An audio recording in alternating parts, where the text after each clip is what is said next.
المدح مثل العود الأزرق ما يمد ولا يساق إلا على قرم علومه بالفعول موكدا. لصدبوا جنب نصخيف وصدبوا كف الرقاق، علي الثمالي ما يجنب لين يبلغ مقصده.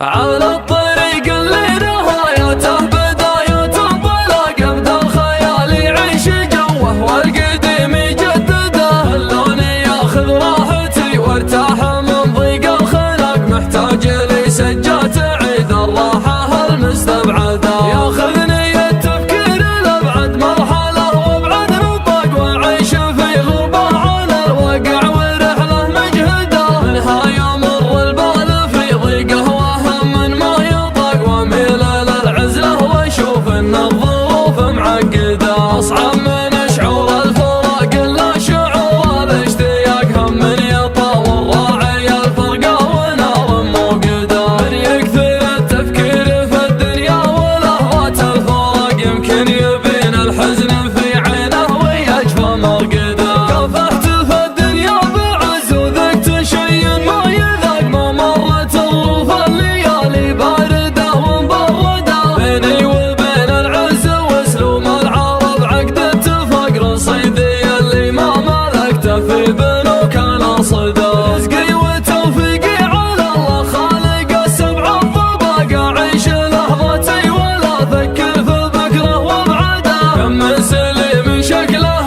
معافى وتفكيره معاق، يمشي على البيضا برجلينه وعقله في يده. اللي ينفتح للشر باب يصير كانه في سباق، واللي نصيته في مجال الخير كانك تطرده. الخير والمعروف ما يجزى بصدقه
عزت الشدات وانت مزنده عزوة ما له لا